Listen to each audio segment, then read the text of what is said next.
नगर उत्तर भारत के पहाड़ों से घिरा हुआ एक छोटा सा गांव, जहां रहती थी पूजा नाम की एक सुंदर सुशील स्वभाव की एक लड़की के पिताजी खेती करते थे और माँ की एक छोटी सी फूलों की दुकान थी। एक दिन पूजा पहाड़ी रास्तों में अकेले घूमने निकली थी।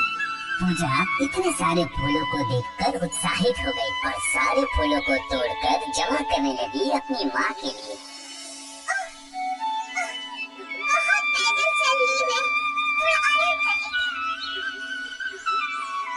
और वो वहीं सो गई। दोपहर से शाम, शाम से रात हो गई। पूजा ने आंखें खोली और वो चौंक गई। ये क्या? अरे बाप रे, कितना अंधेरा हो गया है। मुझे जल्दी घर जाना चाहिए। माँ बाबा चिंता कर रहे होंगे। जंगल से आते हुए वो अपना रास्ता भूल चुकी थी। तभी अचानक ठंडी हवा चलने लग गई। कितनी ठंड है यहाँ पर। थोड़ी दूर में उसे घर दिखाई देता है। वो उस घर के पास जाती है और दरवाजा खटखटाती है। सुनते हो? कोई है? दरवाजा खोलिए। मैं रास्ता भटक गई हूँ। कोई खोलिए दरवाजा। दरवाजा खोलिए।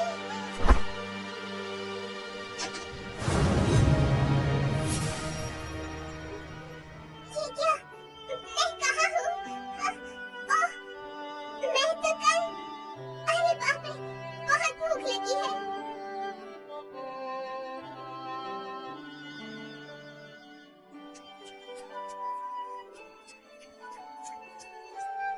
पूजा का खाना खत्म होने के बाद जब वो दूसरे कमरे में गई तो वहाँ मध्यम वर्गीय पुरुष को फायर प्लेस के सामने बैठा देखा। आपका बहुत बहुत धन्यवाद। तुम एकदम ठीक हो चुकी हो। अब तुम अपने घर जा सकती हो।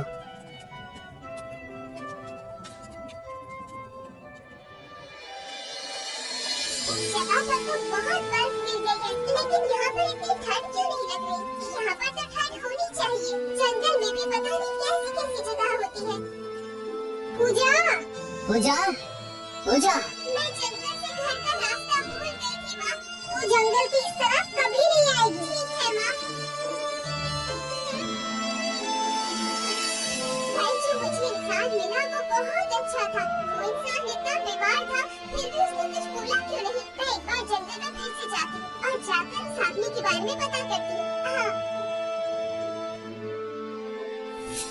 वो रूपचंद से मिलने दोबारा निकल पड़ती है। तुम फिर से क्यों आई हो बेटा? वो आपने मेरी कल जान बचाई ना, तो इसलिए वो तो सब हो चुका है बेटा। आप तो बहुत बीमार हैं। आपको तो सेवा की जरूरत है।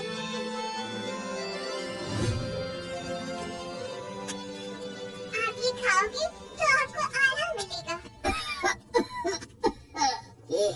ये क्या है बेटा? गरम शोरबा। बहुत सारी औषधियाँ मिली है इसमें। मेरी माँ से मैंने सीखा है ये। इससे आपकी सर्दी बिल्कुल कम हो जाएगी।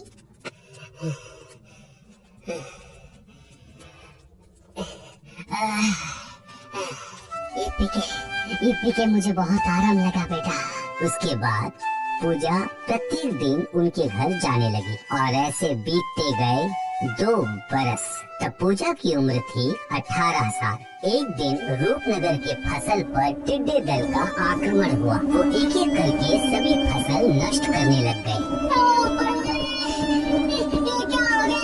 हमारी सारी खेती बर्बाद हो गई।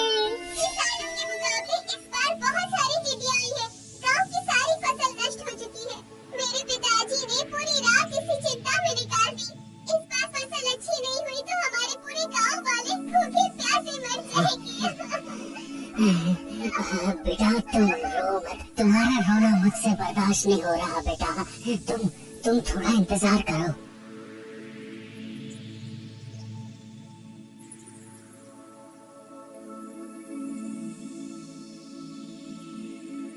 ये लो बेटा, इसमें सोने की मोहरें हैं, ले जाओ इसे। ये सारे किसान भाइयों को दे देना।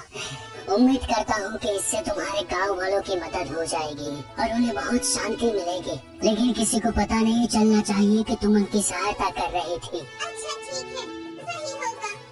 कहे अनुसार पूजा ने सब पोटलियों को अलग अलग छोटी पोटली बनाकर सबके घर के सामने रख दी। सवेरे होते ही वो सब लोग उत्साहित हो जाते हैं और जिसने भी उनकी मदद की है उनको धन्यवाद करते हैं। बहुत बहुत धन्यवाद ये सुन के रूबी भी बहुत ही खुश हो जाएगी।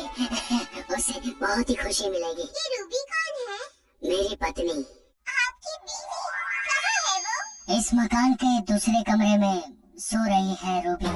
सुनो बेटा, आज से 18 साल पहले की बात है ये। मैं इस जगह का धनी व्यापारियों में से एक था और साथ ही साथ अहंकारी भी था। मैं गरीबों को इंसान के रूप में देखता ही नहीं था और मेरी पत्नी जितनी सुंदर थी उतनी ही वो दयालु थी।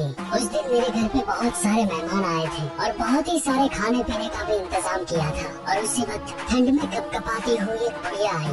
उन्हें भूख भी बहुत लगी थी और वो ठंड से बचने के लिए हमारे घर में रुकने के लिए बोल रही थी और कुछ खाना भी मांग रही थी। रूबी देने के लिए तैयार हो गई थी, लेकिन मैंने मना कर दिया। मैंने उसका अपमान करके उसे वहाँ से भगा दिया। कुछ समय बाद एक अद्भुत घटना घटी, भयंकर घटना। वो बुढ़िया ने एक बलि का रूप धारण कर लिया।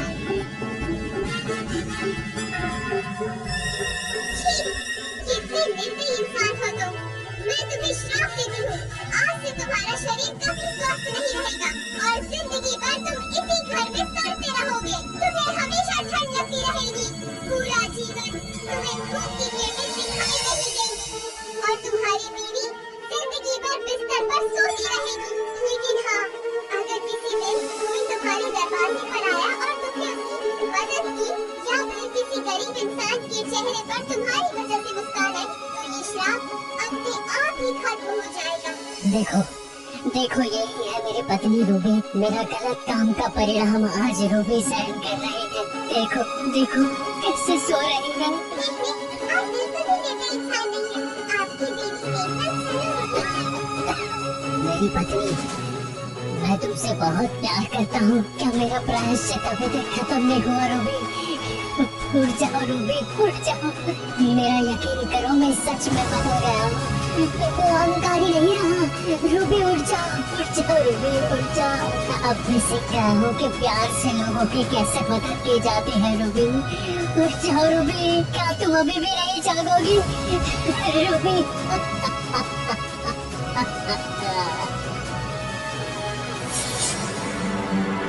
और अचानक रूबी का शरीर कांप उठा। चारों तरफ बर्फ पिघलने लगी। रूबी उठकर बैठ गई। ये क्या? मैं यहाँ बिस्तर पर क्यों सो रही हूँ? रूबी तुम उठ गई रूबी। परी के श्राप से आज तुम मुक्त हो गई हो रूबी। आज तुम उठ गई हो रूबी। क्या तुम्हें याद नहीं श्राप के बारे में? मुझे सब याद है। अच्छा, ये तो फिर हमारी बेटी है। नहीं, ये हमारी बेटी नहीं है। इसका नाम पूजा है। बहुत ही अच्छी लड़की है। उसी समय पूजा को माँ की पुकार सुनाई देती है। उनकी पुकार सुनकर रूबी बाहर आती है। उसके पीछे सब लोग बाहर आते हैं। दोनों एक दूसरे को देखकर रोने लगते हैं। क्या मेरी माँ को पहचानती है? मेरी ये सहेली तुम्हारी असली माँ है पूजा। तुम्हारी असली माँ। रूबी को श्राप दिया था। वो श्राप से बचने के लिए मैं तुम्हें साथ में ले गई थी और मैंने तुम्हें बड़ा किया है बेटा। और इस तरह से पूजा को उसके माँ बाप मिल गए और वो दोनों परिवारों के साथ आराम से अपनी जिंदगी बिताने लग गई।